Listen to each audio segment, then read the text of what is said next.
நாங்கள் இந்த காணொளியில் பார்க்க இருப்பது பகுதி ஒன்றின் 36 தொடக்கம் 40 வரையான வினாக்கள். இலக்கணம் தொடர்பான வினாக்களாக அமையும். அதாவது எங்களுக்கு எழுவாய்க்கு பொருத்தமான பயனிலை தரப்பட்டிருக்க வேண்டும். 36வது கேள்வியில் மம என்பது பொதுவான எழுவாயாக அமைகின்றது. எங்களுடைய இலக்கண நிபந்தனைகளுக்கு ஏற்ப மம என்பதற்கான எழுவாய்க்கான வினைச்சொல்லானது மீ என்ற எழுத்தில் முடிய வேண்டும். மம என்பதற்கான எழுவாய்க்கான வினைச்சொல் வடிவங்கள் மீ என்ற எழுத்தில் முடிய வேண்டும். ஆகவே எங்களுக்கு நாங்கள் நேரடியாக விடையை தெரிவு செய்து கொள்ள முடியும். எங்களுக்கு முதலாவது விடை மட்டும்தான் மீ என்ற எழுத்தில் முடிகின்றது. அப்ப பார்த்தால் இகத்து சந்தகன் தொரத்துரு மம தன்னா பரிதி சத்திய பவத் நிவரதி பவத் பிரகாஷ கரமி. அதாவது இதன் அர்த்தம் என்னவென்றால், மேற்கூறப்பட்ட தகவல்கள் நான் அறிந்தவரையில் உண்மையானதும் சரியானதும் என அறிய தருகிறேன்.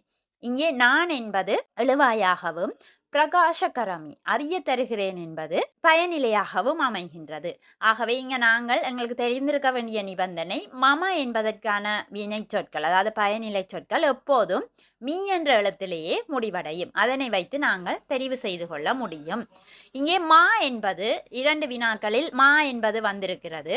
அது எங்களுக்கு எழுவாயாக வர முடியாது.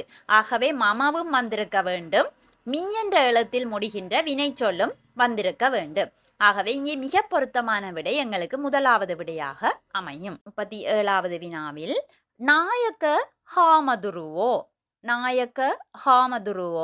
எங்களுக்கு எழுவாயாக அமையும். ஆகவே ஒரு இதியமுள்ள பன்மைக்கு எங்களுக்கு வினைச்சொல் முடிவது வுகவில் முடியும். ஆகவே இங்கே எங்களுக்கு சரியான விடையாக அமைவது நாயக்க ஹாமதுருவோ மல்லிட்ட அக்குரு கியவுக. 4வது தெரிவு மிக பொருத்தமான தெரிவாக அமையும். நாயக்க ஹாமதுருவோ மல்லிட்ட அக்குரு கியவுக. தலைமை பிக்குகள் தம்பிக்கு எழுத்து வாசித்தார்கள். அதாவது நாங்கள் ஏடு தொடக்குதலை சிங்களத்தில் அக்குரு கியவனவா என்று சொல்லுவோம். ஆகவே இங்கே நாயக்க ஹாமதுருவோ மல்லிட்ட அக்குரு கியவுக.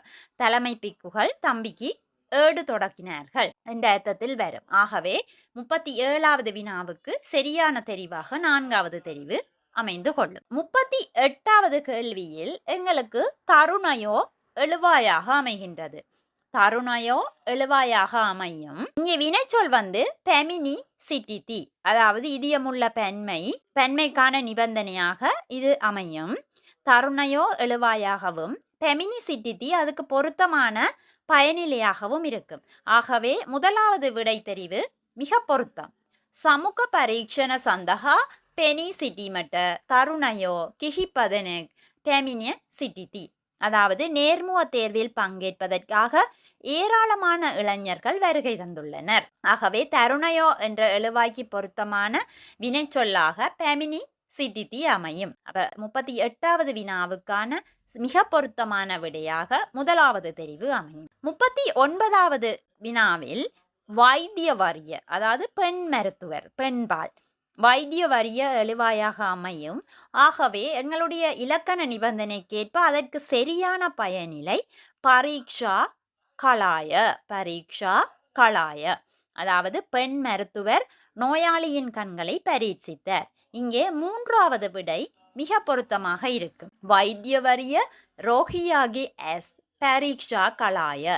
அப்ப எங்களுடைய இலக்கண நிபந்தனைக்கேற்ப பெண்பாலுக்கான பயனிலை வினைச்சொல் ஆயவில் முடிவடையும். ஆகவே வைத்திய வரிய ரோகியாகி எஸ் பரீட்சா களாய, பெண் மருத்துவர் நோயாளியின் கண்களை பரீட்சித்தார். 3வது விடை தெரிவு 39வது வினாவுக்கு சரியான விடை தெரிவாக அமையும். இறுதி வினா பகுதி ஒன்றில் இங்கே எழுவாயாக நிலதாரிகு எழுவாயாக அமையும். அவர்களுக்கு நிலதாரிகு என்ற பெண்மை சொல்லுக்கு பொருத்தமான வினை சொல்லாக, அதாவது பயனிலையாக லபாதெத்தி இங்கே அமையும். எங்கள் இலக்கண நிபந்தனைக்கேற்ப நிலதாரிகு என்ற சொல் பெண்மை சொல்லுக்கான சரியான வினை சொல்லாக லபாதெத்தி அமையும். இங்கே முதலாவது விடை தெரிவு மிக பொருத்தமாக இருக்கும்.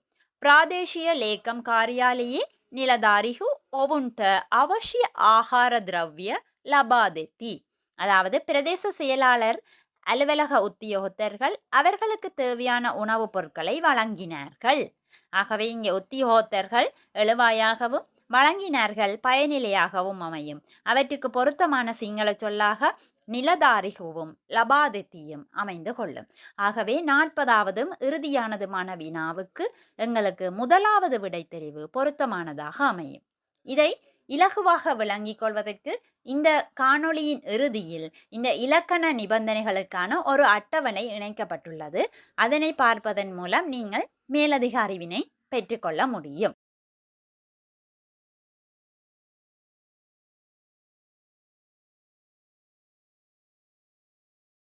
அடுத்த காணொளியில் நாங்கள் பகுதி 2க்கான விடைகளை பார்க்கலாம்.